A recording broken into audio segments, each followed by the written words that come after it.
નમસ્કાર મિત્રો, હું ગોપાલ ઇટાલિયા. આજે 30મી ઓક્ટોબર 2025 નો દિવસ. હજારો લોકોને એવું લાગે છે કે ઈવીએમમાં કોઈ છેડછાડ થાય છે અને એના કારણે ભાજપ જીતી જાય છે.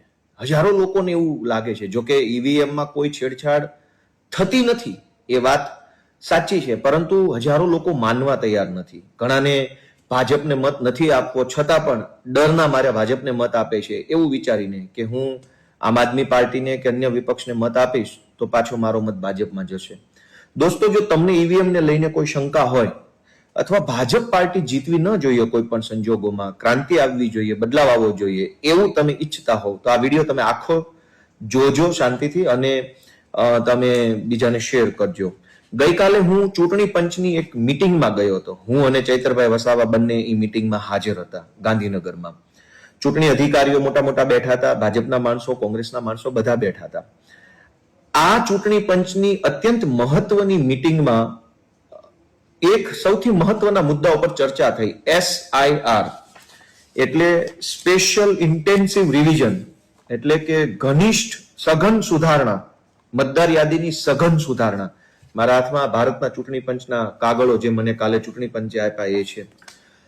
દોસ્તો, ઈવીએમમાં છેડછાડ નથી થતી, મતદાર યાદીમાં છેડછાડ થાય છે. આખા દેશમાં ભાજપ અત્યારે જે ચૂંટણી જીતે છે એની મોડસ ઓપરેન્ડી એક જ છે કે મતદાર યાદીની અંદર ઘાલમેલ કરીને ભાજપ ચૂંટણી જીતે છે બોગસ મતદાનના આધારે. હવે જો ભાજપ પાર્ટી બોગસ મતદાન કરીને જ ચૂંટણી જીતવાની હોય તો અસલી મતદારોની કોઈ વેલ્યુ વધશે નહીં. તમે એમ સમજો કે કોઈ વિધાનસભામાં 1 લાખ મતદારો હોય, એ 1 લાખ મતદારોમાંથી 15 થી 20,000 મતદારો જે છે એ બોગસ છે. બોગસ એટલે મૃત્યુ પામેલા વ્યક્તિનું નામ મતદાર યાદીમાં હોય તો એ બોગસ મત થઈ ગયો. એ ગામમાં, ભાવનગર જિલ્લામાં 1 લાખ નામ હોય અને એ વ્યક્તિ અમેરિકા રહેતો હોય કે પંજાબ રહેતો હોય કે અમદાવાદ રહેતો હોય તો પણ એનું નામ બોગસ મતદાર યાદીમાં ગણી શકાય. એક માણસનું નામ ગામડામાં પણ હોય, શહેરમાં પણ હોય તો પણ એ બોગસ મતદાર ગણી શકાય. તો 1 લાખ મતદારોની જ્યારે મતદાર યાદી બની હોય એમાં એવરેજ 15 થી 20 થી 30,000 મતદારો બોગસ મતદારો હોય. એનું નામ મતદાર યાદીમાં હોય પણ એવો માણસ ત્યાં હાજર ન હોય. એટલે દર 1 લાખે દાખલા તરીકે 80,000 મતદારો ઓરિજિનલ સાચા મતદારો હોય, તેમાંથી 80 ના 60%, કેમ કે આપણે ત્યાં એવરેજ 60% મતદાન થાય છે. એટલે કે 80,000 માંથી પણ 10, 15, 20,000 લોકો ખરેખર ત્યાંના મતદાર હશે, ત્યાં રહેતા હશે, પણ ચૂંટણીના દિવસે બારગામ ગયા હશે અથવા મત દેવા નહીં જાય અથવા એને રસ નહીં હોય અથવા કોઈ બીમાર હશે અથવા અલગ અલગ કારણોસર ખરેખર ઓરિજિનલ 20,000 વોટરો વોટ દેવા ન જાય, એમ આપણે ગણીને ચાલીએ. એટલે વધ્યા 60,000 મતદારો 1 લાખમાંથી. 1 લાખમાંથી 20,000 લોકો મત નહીં આપે, 15,000 લોકો નકલી મતદારો છે, 60,000 લોકો મત આપવા ગયા, એમાંથી 50-50% સંભાવના આપણે માનીએ તો પણ 30,000 કે 35,000 મત ભાજપને મળે અને 20,000 કે 30,000 કે 35,000 મત કોંગ્રેસને મળે. બંને પાર્ટીને 50-50% મત મળે પછી જીતવા માટે પેલા 15,000 નકલી મતદારોનો સહારો લેવામાં આવે. કેવી રીતે? કે મતદાર યાદીમાં મરેલા માણસનું નામ હોય, એના નામના બટન ભાજપનો માણસ દબાવી દે. બૂથની અંદર પ્રિસાઇડિંગ અધિકારીઓ હોય કે વિવિધ પાર્ટીના બૂથ એજન્ટો હોય, એને ડરાવીને, ધમકાવીને, લોભ લાલચ આપીને કે કોઈ પણ રીતે આ માણસો આવું કામ કરતા હોય છે. એટલે કે દરેક બૂથ ઉપર 20, 30, 40, 50 મત પણ બોગસ નાખવામાં આવે તો સરવાળે 15-20,000 મત બોગસ મત પડી જાય અને 20,000 મત ભાજપ પ્લસ થઈ જાય. તો ઈવીએમમાં કોઈ ઘાલમેલ નથી, ઘાલમેલ મતદાર યાદીમાં છે. જો મતદાર યાદીમાંથી બોગસ મતદારોને હટાવી દેવામાં આવે, ડુપ્લિકેટ મતદારોને હટાવી દેવામાં આવે, મરી ગયેલા મતદારોને હટાવી દેવામાં આવે, ગેરહાજર મતદારોને હટાવી દેવામાં આવે તો આવનારી 2027 ની ચૂંટણીમાં ભાજપને હારતા કોઈ નહીં રોકી શકે. કેમ કે ખેલ ઈવીએમ નો નથી, ખેલ મતદાર યાદીનો છે. હવે ગઈકાલે જે મિટિંગ થઈ એમાં ચૂંટણી પંચ દ્વારા SIR એટલે કે સ્પેશિયલ ઇન્ટેન્સિવ રિવિઝન, ખાસ સઘન સુધારણા બનાવવાનો કાર્યક્રમ જાહેર કર્યો. આ કાર્યક્રમમાં ગઈકાલે અમે ઘણી ચર્ચા વિશાળ કરી. ચૂંટણી પંચ પાસે કેટલીક વાતોના જવાબ નથી. સૌથી પહેલા તો ચૂંટણી પંચે અમને જે માહિતી આપી એ માહિતી એવી આપી કે આવું એક ગણતરી ફોર્મ, જેને અંગ્રેજીમાં રિમ્યુનરેશન ફોર્મ કહેવામાં આવશે, આવું એક ફોર્મ હશે આ પ્રકારનું. આ ફોર્મ પહેલેથી છાપેલું ફોર્મ હશે.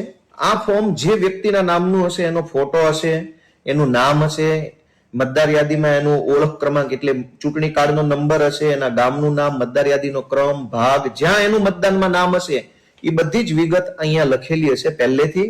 મતદાર યાદીમાં હાલમાં એનો જે ફોટો છે એ ફોટો પણ અહીંયા હશે. બાકી બધી વિગત એને ભરવાની છે. હવે શું થવાનું છે?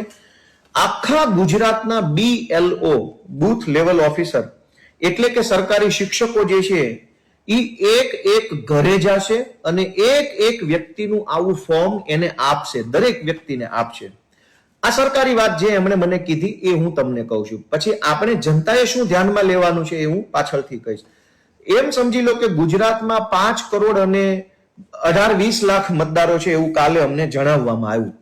એટલે કે ગુજરાતનું ચૂંટણી પંચ 5 કરોડ અને 18-20 લાખ જે કઈ આંકડો છે એમના સુધી જશે. એક એક માણસને આવું ફોર્મ આપશે. દરેક માણસે આ ફોર્મ ભરીને પાછું BLO ને આપવાનું છે. આ ફોર્મ પાછું ભરીને આપો ત્યારે એમાં શું લખવાનું છે કે જે વ્યક્તિ મતદાર ફોર્મ ભરે છે એની જન્મ તારીખ, આધાર કાર્ડ નંબર, મોબાઈલ નંબર, પિતાનું નામ, પિતાના ચૂંટણી કાર્ડની વિગત અને પછી છેલ્લા SIR ની મતદાર યાદીમાં મતદાનની વિગતો. એટલે કે દરેક વ્યક્તિએ 2002 ની મતદાર યાદીમાં પોતાનું નામ ક્યાં હતું, કઈ જગ્યાએ હતું એ લખીને આપવું પડશે. એટલે કે ગોપાલ ઇટાલિયાએ 2002 ની મતદાર યાદીમાં એનું નામ ક્યાં હતું એ મારે બૂથ લેવલ અધિકારીને જણાવવું પડશે. હવે 2002 માં તો હું 18 વર્ષનો હતો જ નહીં, એટલે મારું નામ જ મતદાર યાદીમાં નહીં હોય. તો મારે મારા પિતા અથવા માતાનું મતદાર યાદીમાં 2002 માં ક્યાં નામ હતું એ જણાવવું પડશે. પિતા અથવા માતાનું નામ ન હોય તો દાદા અથવા દાદીનું નામ ક્યાં હતું એ જણાવવું પડશે. એટલે કે ગુજરાતના દરેક મતદારે 2002 ની મતદાર યાદીમાં પોતાનું નામ કયા ગામમાં, કયા સિટીમાં, કઈ સોસાયટીના કયા ક્રમ નંબર ઉપર હતું એ ફરજિયાત જણાવવું પડશે. જે લોકો 2002 ની મતદાર યાદીમાં પોતાનું નામ અથવા પિતાનું અથવા માતાનું અથવા દાદાનું અથવા દાદીનું નામ નહીં જણાવી શકે એનું નામ મતદાર યાદીમાંથી હટાવી દેવામાં આવશે, આવું કહેવામાં આવી રહ્યું છે. વાસ્તવિકતા એ સાચી નથી. કેમ કે ભાજપ પાર્ટી આખું કરી રહી છે તો વોટ ચોરીનું આયોજન હોય એવું મારું માનવું છે. પણ જનતા જાગૃત થાય, આપણે બધા જાગૃત થઈએ, એક એક યુવાન જો જાગૃત થઈ જાય તો આપણે વોટ ચોરીને અટકાવી શકીશું. આપણે બધાએ વોટ રક્ષક, મત રક્ષક બનવાનું છે, મત પ્રહરી બનવાનું છે. આ જે ફોર્મ આપવામાં આવશે, આ ફોર્મની અંદર વ્યક્તિએ પોતાની ડિટેલ, પપ્પા અથવા મમ્મી અથવા દાદા દાદીની ડિટેલ અને સહી કરીને BLO ને આપવાનું છે. BLO એની ડેટા એન્ટ્રી કરશે અને ડેટા એન્ટ્રી કરશે એટલે આપણું નામ નવી મતદાર યાદી એટલે કે SIR ની યાદીમાં આવી જશે. હવે અમારા જે પ્રશ્નો છે એ પ્રશ્નો કાલે હું અને ચૈતરભાઈ બંને ત્યાં ચૂંટણી અધિકારી સામે બેઠા હતા. ચૈતરભાઈએ અને મેં કેટલાક મહત્વના પ્રશ્ન ઉઠાવ્યા. કોંગ્રેસ તરફથી કોઈ પ્રશ્ન પૂછવામાં નથી આવ્યો. ભાજપ પાર્ટી તો પ્રશ્ન પૂછવાની જ નથી. અન્ય 1-2 પાર્ટીઓ હતી પણ એમણે કઈ ખાસ પ્રશ્ન પૂછ્યા નથી. પ્રશ્ન માત્ર ચૈતરભાઈ અને મેં પૂછ્યા છે. ચૈતરભાઈનો સૌથી પહેલો પ્રશ્ન એ હતો ચૂંટણી પંચ સમક્ષ કે ચૈતરભાઈનો મત વિસ્તાર છે એ બોર્ડર એરિયા છે. મહારાષ્ટ્રની બોર્ડર, રાજસ્થાનની અને મધ્યપ્રદેશની બોર્ડર છે. એમનું એવું કહેવાનું હતું કે ભાઈ અમારા બોર્ડરના વિસ્તારોમાં બોર્ડરની પેલી બાજુ લગ્ન થતા હોય છે, કેમ કે બોર્ડરની બંને સાઈડ 15-20 કિલોમીટર કે 50 કિલોમીટર સુધી દીકરીઓની લેતી દેતી થતી હોય છે. એટલે કે ગુજરાતની દીકરીઓ છે એના લગ્ન મહારાષ્ટ્ર, રાજસ્થાન કે મધ્યપ્રદેશમાં થયા છે, અથવા ત્રણેય રાજ્યોની દીકરીઓના લગ્ન આપણા રાજ્યમાં થયા છે. આવા વ્યક્તિઓનું SIR કેવી રીતે કરવામાં આવશે? આ વ્યક્તિઓનું તો નામ મતદાર યાદીમાંથી નીકળી જ જશે. ગુજરાતમાં જે દીકરી પરણીને આવી છે, ગુજરાતમાં કોઈના ઘરે પત્ની બનીને આવ્યા છે, એ દીકરીઓનું SIR માં નામ લાવવું ઘણું મુશ્કેલ પડી જવાનું છે. કારણ કે એમનું બીજા રાજ્યમાં મમ્મી, પપ્પા, માતા, ભાઈ, બેન જે હોય તે ગુજરાતમાં તો છે નહીં. અને આ પ્રશ્નનો ચૂંટણી અધિકારી પાસે કોઈ જવાબ નથી કે આવી રીતે ક્રોસ બોર્ડર લગ્ન જે થયા છે એક રાજ્યમાં બીજા રાજ્યમાં, એને તમે કેવી રીતે સરળતાથી મતદાર યાદીમાં સમાવશો? તો આટલા મોટા ચૂંટણી પંચ પાસે કોઈ જવાબ નથી. બીજો પ્રશ્ન ચૈતરભાઈ વસાવાએ પૂછ્યો કે આદિવાસી વિસ્તારોમાંથી મોટા ભાગના જિલ્લાઓ અને ગામડાના લોકો દિવાળી પછી એટલે કે હવે પછી મજૂરી કરવા માટે અમદાવાદ કે સૌરાષ્ટ્ર કે રાજકોટ કે અન્ય રાજ્યમાં કે અન્ય શહેરોમાં જતા રહેશે. 4-5 મહિના સુધી તેઓ પાછા નહીં આવે. કદાચ ઉનાળામાં પાછા આવશે, શિયાળો આખો તેઓ મજૂરી કરવા બહાર જતા રહેશે. ચૈતરભાઈનો પ્રશ્ન એ હતો કે ધારો કે બૂથ લેવલ અધિકારી કોઈ આદિવાસી વિસ્તારમાં અથવા કોઈ ગામડામાં કોઈ ઘરે આ ફોર્મ લઈને ભરવા માટે ગયા અને ઘરે તાળું માર્યું છે, તો એ વ્યક્તિના ફોર્મનું શું થશે? મતદાર યાદીમાં એના નામનું શું થશે? ધારો કે હું પોતે જ છું, હું સૌરાષ્ટ્રનો વતની છું, પણ સુરતમાં હીરા ઘસવા ગયો છું અને હું અત્યારે સુરત રહું છું, હીરા ઘસવા માટે વેકેશનમાં હું ઘરે પાછો આવીશ, અથવા પંચમહાલથી કોઈ ભાઈ મજૂરી કરવા રાજકોટ આવ્યા છે, હવે રાજકોટથી કોઈ મતદાર યાદીમાં નામ લખાવવા પાછું નહીં જાય, કેમ કે આવવા જવાનો ખર્ચો એટલો બધો મજૂરો પાસે હોય નહીં. તો ચૂંટણી પંચ પાસે આનો કોઈ જવાબ જ નથી કે હજારો લોકો મજૂરી માટે બીજી જગ્યાએ 2-2, 4-4, 6-6, 8-8 મહિના જતા રહે છે. હવે 4 નવેમ્બર થી 4 ડિસેમ્બર 1 મહિના સુધી આ SIR ની પ્રક્રિયા ગુજરાતમાં ચાલશે. આ 1 મહિના દરમિયાન જે લોકો પોતાના સરનામા ઉપર હાજર નહીં હોય, મજૂરી કરવા બહાર ગામ ગયા હશે, એનું શું? એનું નામ કેવી રીતે, એનું આ રિમ્યુનરેશન ફોર્મ એટલે કે ગણતરી પત્રક કેવી રીતે ભરાશે? ચૂંટણી પંચ પાસે કોઈ જવાબ જ નથી એનો કે કેવી રીતે આ કરશો મજૂરોનું. ત્રીજી વાત કે સૌથી અગત્યનો મુદ્દો, ભાજપને ઈવીએમ થી નહીં મતદાર યાદીથી કેવી રીતે ચૂંટણી જીતે છે એનો ગંભીર મુદ્દો હવે હું તમને જણાવું છું. ગુજરાતમાં ભાજપ પાર્ટીએ હજારો મજૂરો જે છે ઉત્તર પ્રદેશ, બિહાર, રાજસ્થાન, મધ્યપ્રદેશ કે અન્ય રાજ્યમાંથી આવેલા હજારો મજૂરોના નામ સ્થાનિક મતદાર યાદીમાં નાખી દીધા છે. ભાજપના માણસોએ અધિકારીઓ સાથે બેસી નંબરો લગાવી દીધા છે. એટલે અંકલેશ્વર જીઆઈડીસી હોય, Odhav GIDC, Naroda GIDC, Metoda GIDC, કચ્છમાં મુન્દ્રા, ગાંધીધામ કે ભચાઉ કે ભુજ કે જ્યાં ક્યાંય પણ ઇન્ડસ્ટ્રીયલ એરિયા છે, મોરબીની ઇન્ડસ્ટ્રીઝ, જુનાગઢની ઇન્ડસ્ટ્રીઝ, ભાવનગરની ઇન્ડસ્ટ્રીઝ, જે જગ્યાએ બહારના રાજ્યના મજૂરો ગુજરાતમાં મજૂરી કરવા આવ્યા છે એવા લાખો મજૂરોના નામ ભાજપે મતદાર યાદીમાં ચડાવી દીધા છે.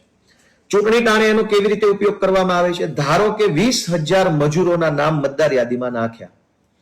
ધારો કે ચૂંટણી વિધાનસભા અથવા લોકસભાની આવે તો ભાજપ એ મજૂરોના નામનો બે રીતે બોગસ મતદાનમાં ઉપયોગ કરે છે. એક કે મતદાનના દિવસે જે મજૂરો ગુજરાતમાં પોતાની ફેક્ટરી પર હાજર હોય એ ફેક્ટરીના માલિકને ઉપરથી ફોન કરી દેવામાં આવે કે તમારા ફેક્ટરીમાંથી 870 મજૂરો મતદાર યાદીમાં નામ છે, એ બધાને કહેજો કે મત આપી આવે.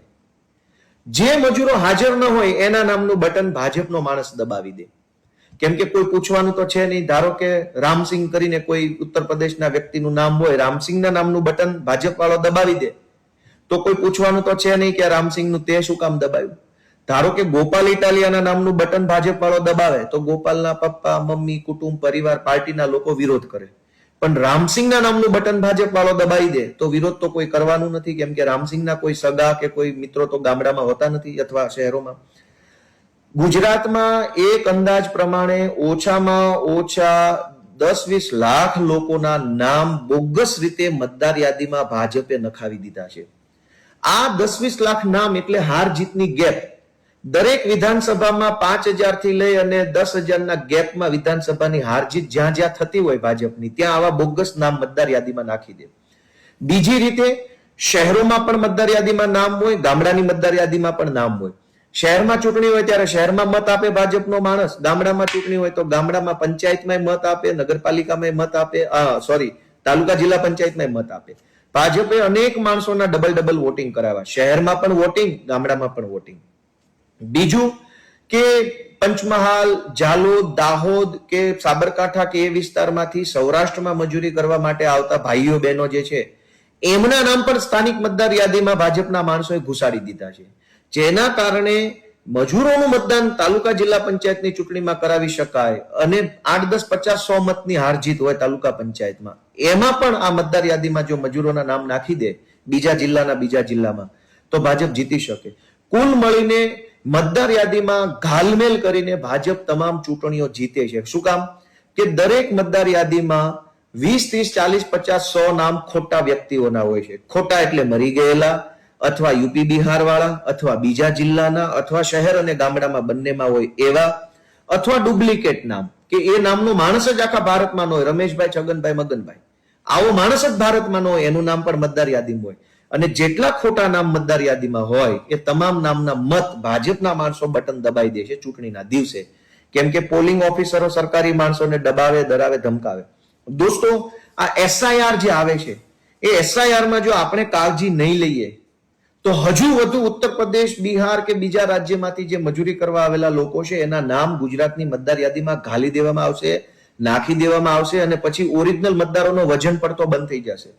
ઓરિજિનલ મતદારો 50,000 હોય, ડુપ્લિકેટ મતદારો 10,000 જ હોય, પણ 10,000 મતની લીડથી ખાલી ભાજપ જીતી જાય એટલે પેલા 40,000 મતદારોના મતની વેલ્યુ ખતમ થઈ જાય.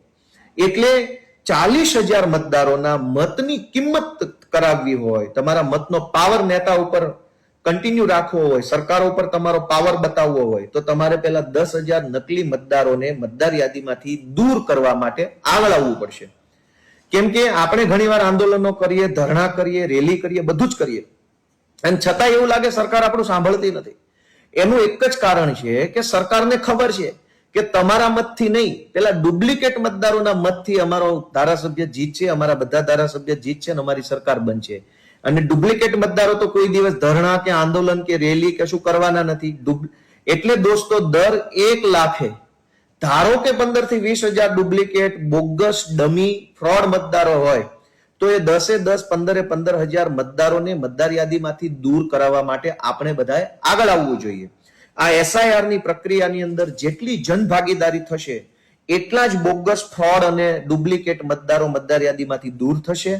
જે દિવસે મતદાર યાદીમાંથી આ ખોટા મતદારો દૂર થશે તે દિવસે ભાજપને હારતા દુનિયાની કોઈ શક્તિ નહીં રોકી શકે.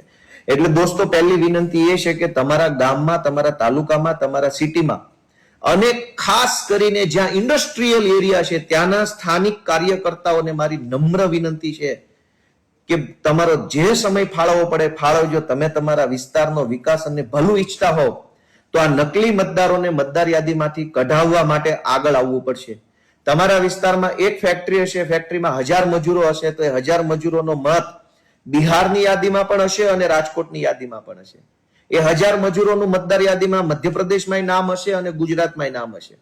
એ 1000 મજૂરોના મતદાનથી ભાજપના માણસો જીતી જશે અને તમારા મતથી તમે પોતે પણ નહીં જીતો. એટલે એ મજૂરોને તો કશું કઈ રાજનીતિ આરે લેવા દેવા નથી. એને તો શેઠે કીધું નોકરી કરવી છે એટલે ભાજપનું બટન દબાઈ આવશે. પછી તમે ગમે તેટલા ધરણા કરશો, રેલી કરશો, તમારો સરકારમાં વજન નહીં પડે. શું કામ? તમારા મતથી એ હારતા પણ નથી, તમારા મતથી જીતતા પણ નથી. હાર અને જીત પેલા નકલી, ડુપ્લિકેટ, બોગસ મતદારોથી થાય છે. તો આ એસઆઈઆર જે થવાનું છે એ એસઆઈઆરમાં તમે તમારા BLO એટલે કે તમે જ્યાં મત આપવા જાઓ છો એ સરકારી શાળા અથવા એ જગ્યાનો શિક્ષક તમારો BLO હશે. દોસ્તો, આ જે ગણતરી પત્રક ભરવાનું છે એમાંથી આપણે જે કાંઈ ડુપ્લિકેટ મતદારો હોય એને ફરજિયાત દૂર કરવા માટે રસપૂર્વક કામ કરવું જોઈએ, વાંધા અરજી આપવી જોઈએ. કોઈ પણ વ્યક્તિ કોઈ પણ નામની વાંધા અરજી આપી શકશે. આમાં મારી પાસે બધી ડિટેલ છે, વાંધા અરજી કેવી રીતે આપવી વગેરે વગેરે વગેરે. એટલે દોસ્તો, હું તમને એટલું જ જણાવવા માંગુ છું કે મતદાર યાદીનું બહુ મોટું કામ હાથ ઉપર ધર્યું છે. પણ હમણાં અમે ચૂંટણી પંચને એક પ્રશ્ન પૂછ્યો કે કોઈ વ્યક્તિનું બિહારની મતદાર યાદીમાં નામ હોય અથવા મધ્યપ્રદેશની મતદાર યાદીમાં નામ હોય અને એ જ વ્યક્તિનું ભાવનગરની GIDC ની એક ફેક્ટરીમાં મજૂરી કરે છે ત્યાં પણ એનું નામ હોય, તો આ એસઆઈઆર દ્વારા ચૂંટણી પંચ એ વ્યક્તિના બંને નામો કેવી રીતે ઓળખી શકશે, આઈડેન્ટિફાઈ કેવી રીતે કરશે, ગોતશે કેવી રીતે? ચૂંટણી પંચ પાસે કોઈ જવાબ નહોતો. મેં અને ચૈતરભાઈએ અગ્રેસિવલી, આક્રમક રીતે પ્રશ્ન પૂછ્યા. એને અમારી વાતને ઉડાવી કાઢી, હસી મજાકમાં કાઢી. સરકારી જવાબ આપ્યા, BLO જશે, BLO ચેક કરશે, BLO આમ, BLO તેમ, BLO. દોસ્તો, એક વ્યક્તિનું સુરતમાં અને કાઠિયાવાડમાં નામ છે, એક વ્યક્તિનું બનાસકાંઠામાં પણ નામ છે અને ગાંધીનગરમાં પણ નામ છે, એક વ્યક્તિનું બિહારમાં પણ નામ છે અને અમદાવાદમાં પણ નામ છે. તો આ ડબલ નામ વાળાને ઓળખવા માટેનો કોઈ વ્યવસ્થા આજની તારીખમાં ભારતના ચૂંટણી પંચ પાસે નથી. ગઈકાલે અમને એ જવાબ નથી આપી શક્યા કે ડબલ નામને ઓળખવા માટે આખા ભારતમાં એક જ જગ્યાએ નામ હોવું જોઈએ, એના બદલે 2 જગ્યાએ નામ હોય છે. મેં આ દલીલ કરી ત્યારે ચૂંટણી અધિકારી જે છે એને મારી વાતને ઉડાવી દીધી. ત્યાર પછી મેં એક પુરાવો રજૂ કર્યો. આ મારી પાસે પુરાવો છે. આમાં હું ફોટો ખાલી આમ વાળી દઉં છું. ફોટો આ મારી પાસે એક પુરાવો છે. આ પુરાવો મેં ચૂંટણી પંચને રજૂ કર્યો. ગુજરાતના એક વ્યક્તિ છે, એમનું નામ છે ફલાણાબેન પંચાલ. આમાં જે લખ્યું છે વાંચું, અસલ નામ નથી બોલતો. ફલાણાબેન પંચાલ. એમનું ઘરનું સરનામું છે ફલાણા હોમ્સ, ફલાણું સર્કલ, ફલાણું ગામ, અમદાવાદ. દોસ્તો, આ ફલાણાબેન પંચાલ જે છે એમનું 3 વખત મતદાર યાદીમાં નામ છે. એક જ વ્યક્તિના 3 વાર નામ છે. એનો અર્થ એ થયો કે એક વખત આ બેન પોતે મતદાર યાદીમાંથી મત આપવા જશે અને કહેશે કે મારું નામ ફલાણાબેન પંચાલ છે, એટલે મતદાન અધિકારીને મત આપવા દેશે. 2 વખત હજુ નામ છે. આ બટન કોણ દબાવશે? ભાજપનો કોઈ કાર્યકર્તા જઈને 2 વખત બટન દબાવશે. મિત્રો, ગુજરાતની મતદાર યાદીમાં પણ નામ હોય અને ઉત્તર પ્રદેશમાં પણ નામ હોય, તો 2 નામ થયા 2 રાજ્યમાં. એક જ ગુજરાતના એક જ જિલ્લામાં એક જ મકાનમાં એક જ સરનામા પર રહેતા એકના એક વ્યક્તિને 3 વખત મતદાર યાદીમાં નામ છે. આ એનું પહેલું ચૂંટણી કાર્ડનો નંબર છે, એ છે પાછળ છેલ્લે 89 આવે છે. એના એ બેન, એનો એ ફોટો, એનું એ સરનામું, એનું એ ઘર નંબર, એનું એ એડ્રેસ ઉપર બીજું મતદાર યાદીમાં નામ છે, એનો છેલ્લો 27 નંબર છે. એના એ બેન, એનું એ ઘર, એનું એ એડ્રેસ, એનું એ નામ, એની એ ઉંમર, એનો એ ફોટો, ત્રીજી વખત 37 નંબર. છેલ્લા 2 આંકડા જ બોલું છું. એટલે 89, 27 અને 37. એક વ્યક્તિના 3 વખત મતદાર યાદીમાં નામ છે. 3 નામ એટલે કે 3 મત. એક વખત બેન પોતે આપશે ને 2 વખત ભાજપ વાળો જઈને બટન દબાઈ આવશે. એટલે 3 મતમાંથી 1 મત સાચો અને 2 મત બોગસ. જો મતદાર યાદીમાં બોગસ નામો હશે તો બોગસ મતો આધારે મતદાન કરી અને ભાજપ છે એ જીતી જશે. એટલે મારી આપ સૌને વિનંતી છે કે આ મતદાર યાદી સુધારણા કાર્યક્રમમાં ખાસ જાગૃત રહેવું. 3 પ્રકારની તમારી આસપાસની બાબતો પર ધ્યાન રાખો. એક, કે જે વ્યક્તિઓ ગુજરી ગયા હોય એનું નામ ફરજિયાત મતદાર યાદીમાંથી ડિલીટ થાય, એના માટે તમારે પ્રયત્ન કરવો પડશે. તમે પ્રયત્ન નહીં કરો તો તમારા વિસ્તારમાં નકલી મતથી, બોગસ મતથી, ચોરી કરેલા મતથી ભાજપનો માણસ જીતશે, ભ્રષ્ટાચાર કરશે અને તમે પછી કાયમ આંદોલન, ધરણા, રેલીઓ જ કરતા રહી જશો.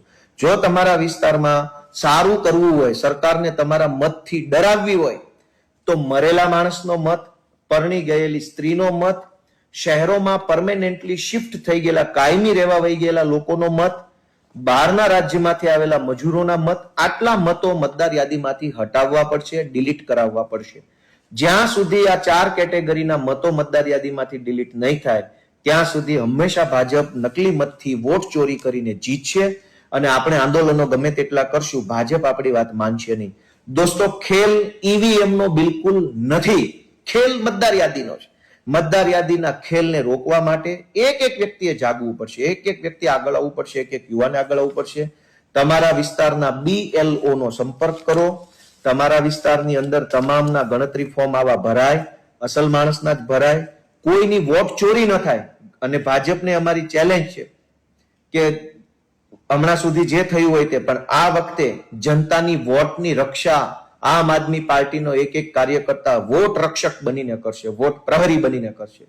અમે ગુજરાતના એક પણ માણસનો, સાચા માણસનો, જેન્યુન માણસનો વોટ કપાવા નહીં દઈએ અને એક પણ નકલી ડમી માણસના વોટને પાછો મતદાર યાદીમાં આવવા નહીં દઈએ.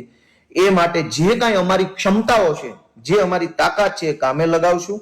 અને ગુજરાતના લોકોને પણ વિનંતી કરીએ છીએ કે આ વોટ ચોરી કરનારા લોકો ઉપર નજર રાખો. SIR જે થાય છે એનો આપણે મહત્તમ ફાયદો લઈએ. સારી રીતે SIR થાય, વ્યવસ્થિત SIR થાય, જેન્યુન માણસોનું SIR થાય, એ માટે આપણે સજાગ રહીએ. આપણા પોતાના મત વિસ્તારમાં કોઈ પણ ભાજપ વાળાની શરમ રાખ્યા વગર નકલી મતદારોને હટાવવા માટેનું કામ આપણે બધા સાથે મળીને કરીએ એવી અભ્યર્થના.